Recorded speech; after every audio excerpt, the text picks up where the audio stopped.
Welcome back to CHOWTIME Pods. Your host, I got a video today from Manhood.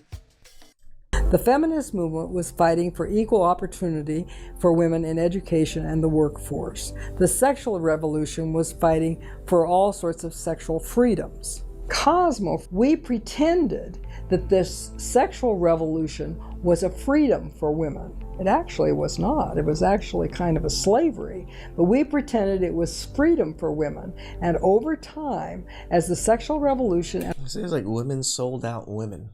They sold them out to such a degree now that they screwed over womanhood. And the women's movement got identified closer and closer together. A lot of women began to buy into that illusion. The way the government conned women to work for equal rights so they can get double the tax is ironic, actually. Men have been labelled as a misogynist for saying exactly the same thing. This is where we are. It's sick how our society lied to women for decades, to the point many cannot face reality anymore. Women's rights. But we can't define what a woman is. But also men can be women. And no uterus, no opinion. But also men can get pregnant.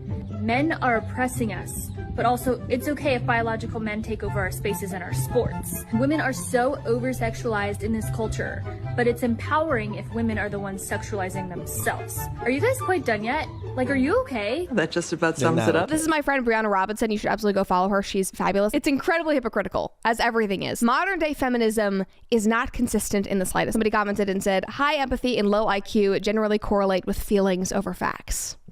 I mean, that's the basis of modern day feminism. She spoke for all of us, men or women. And that, are you okay, did everything, period. Now this one is for my ladies. Let's get into it. After I graduated with my master's, this woman that I used to work with, you know who you are, she pulled me aside. She said, Sam, you're a pretty girl. When you gonna settle down and get married? I laughed and I said, probably after I get my LCSW. She looked at me dead in my eye and said, shut the door. And so I did. She said, now look around, Sam. Look at the women my age. Look at the women who prioritize their career over family. And now they're lonely. She actually cares. And that's good. Very few older women actually care to put women aside and actually tell them these things. All they have is their career, searching for meaning in vacations and brunches. And I saw it with my own eyes. It wasn't what I wanted for myself. She said what matters to her most now is her husband, her kids, and her grandbabies. That was her legacy. Y'all, and that changed everything for me. So I say all that to say this. Ladies, stop buying the lies of culture. Family is ministry. It's your first ministry. We weren't created to fight being helpmates. That's our divine purpose. We were created to walk in it with power. Don't lose yourself trying to chase a version of success that leaves you empty. God's way still works. No arguments on that one. Rare gem alert, because 99% of women ain't hearing this. They're too busy... Yeah, so shout out to the woman that took her aside and gave her this advice, and shout outs to her for actually listening and taking the advice. Blowing the feminism horn like it's a damn anthem. I don't need no man. Career first, babies later, maybe never. Meanwhile, they hit 38 with a degree, a title, and brunch pics, but no peace, no legacy, just echo chambers and emptiness. Most won't admit it till it's too late. She gets up and she says, Patrick, this is very hard for me to say this. And let me tell you why it's very hard. I said, what's that? She says, ever since in high school, I wanted to prove to men that I can beat them. So when I graduated high school and college, I opened up my salon. We do very well. I've made millions of dollars. My people and my work that work at the salon, they do very well for themselves. I drive a nice car, I have a nice house, I have money, I have millions. I don't worry about any of that stuff. You know what decision I made last night? I said, what's that? She says, I want a husband. I no longer want to compete with men. I need them. And I'm like, what? She's saying this in front of 2,000 people with her sister sitting right next to her. Wow. And now she's getting emotional. How many 65-year-old women do we have to hear saying that I march with the feminist movement? So we're about to see about 50% of them. Right? 50% of women are going to be alone and single for the rest of their lives. That's half of our women population in the United States are going to be in this boat. Then I bought into the fact that men are the enemy. I've never been married. I'm alone and I'm miserable, and I wish I would have never bought into that philosophy. Stifler, ask everyone to rate their looks on a scale of 1 to 10. 10. 10. 10. 10. Like a 6. I was gonna say like a 7, maybe 8. I give myself like love a humble 6, 6.9 on a good day. Okay, so but 10? 10, really? It's a bit of hubris, a little bit, don't you think? I mean, 10? It's confident, not cocky. Yeah. Exactly. Oh, It's confidence, not cocky. A 10 is perfect. How is that not cocky? if you view yourself as a 10, then surely you must deserve a 10. So if you have a bunch of women who think they're 10, one of the problems in the dating marketplace is people don't have a reasonable self-assessment of their own attractiveness, and thus their standards are, they're not going to be able to secure the type of partner that they're going after if they think they're a 10. No offense, guys. Okay, I'm getting I disagree. I'm getting death stares. You can disagree all you want. Your results dictate what your results dictate. There's a very fine line between delusional and confidence, and everyone thinking they are a solid 10 is definitely delusional. Like, as soon as I say I'm a 10, you guys know I'm delusional. On so many levels, nobody can be perfect, but here is the modern woman thinking she is perfect at and in everything. This is what feminism has come to. No accountability, only delusions. We all know what these exact women have to complain once they turn 50. With the fire that you started in. Nothing haunts a woman more than a guy she took for granted and left, only to realize his true value later on. When she finally wanted to make things right, it was too late. Be that guy. But you never came back to ask it out. Yeah, if she comes back, walk away, man. She ain't coming back for the right reasons. They don't miss you when you're gone. They miss you when you move on, and they hit 40 alone. Why is it that all you ladies who dislike arrogance and like humbleness want a life that is so extra and lavish? You want 6-figure man, you want a high-value man and doing all this stuff. Why is it that everyone pretends like they hate arrogance, but then their standards are? Like, if we're being very honest, there's about, 10 of you here? Maybe 2 or 3 of you at best will get with a guy who makes 6 figures or more, because it's such a small percentage. By the numbers, it's probably impossible for all of you to get that.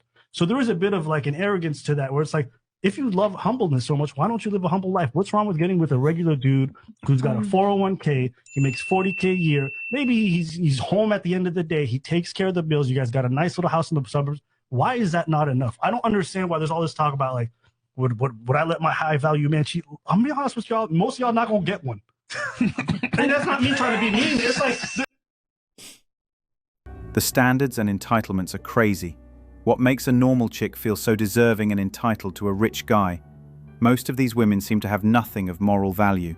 Life is about family and children. I mean, they don't even have looks, right? At least they had some damn good looks, maybe. As long as you've got a comfortable home with heat and a fridge of food, that should be enough. But who's going to tell this to modern women?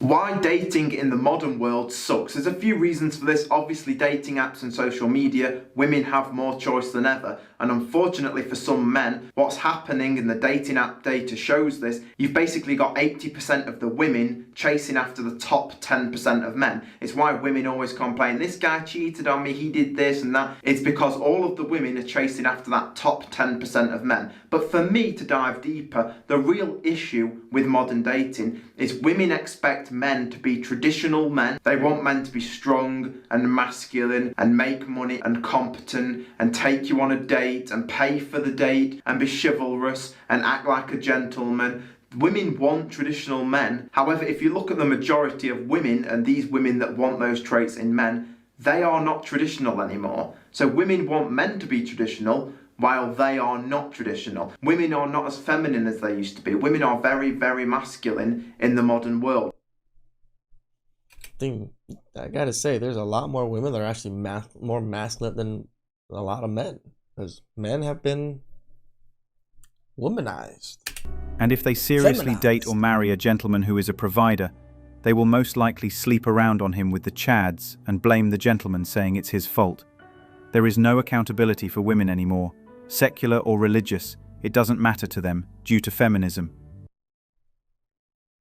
We're talking about equality equaling respect. We can be equal and very, very different. You can be equal with completely different things. A woman can have equal respect to a man if she is very good at being a woman, and a man gets respect for being very good at being a man. When a woman decides she wants to act like a man, or a man wants to act like a woman, that's where all gets fucked up. Men and women are good at different things. There's nothing wrong with accepting that. There's nothing wrong with saying, I'm a woman, I'm good at X, he's a man, he's good at Y. Then we work together as a team. We're talking about relationships. I don't actually need you. There's blue jobs and there's pink jobs. Why do you need a man in a relationship? And these are the stuff that I need in a man. But it's like, at the end of the day, it's not like I completely need you. But the whole point is if the lights went out tomorrow, you would need a man. In society, agree. Why do we act like women are so I can change a tire. I'm saying if the lights went out tomorrow, you would need someone to protect you. You would. Of course. Yes, of course. But yet you still argue like a dumbass. Equality doesn't mean sameness. It means mutual respect for what each brings to the table. A man being great at being a man, a woman being great at being a woman. That's balance. Trying to blur that into one mashed up identity messes everything up. We complement each other, not compete in the same lane. Different roles, same value. That's real equality. But that's all against modern feminism, sadly.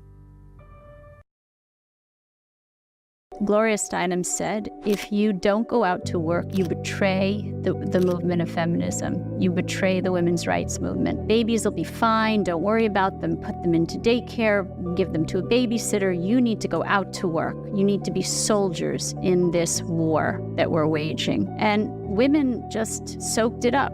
Meanwhile, Gloria Steinem never had children. So she could say that. That message was very destructive. So what we know is that attachment disorders are passed down generationally. So if you develop an attachment disorder because your mother isn't emotionally present for you, is disinterested, then that gets passed down to the next generation. How can a woman... This is why I don't push back at women and men saying that they don't want children, and they for sure don't want children. Good. Don't have children. Because I don't want this to happen. Rediscover her maternal instinct. You have to start to uncover old losses. You have to look at your own childhood, because the basis on which we form our relationship with our children is the relationship we had with our own mother. Damn. True. This is maybe I'm gonna really love my children because I loved my mother. Absolutely true. Attachment disorders are at the root of so many personality disorders. But hey, we can't blame the women, God forbid.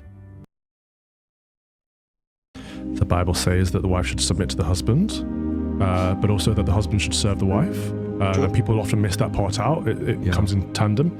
That we are a unit that are supposed to support each other.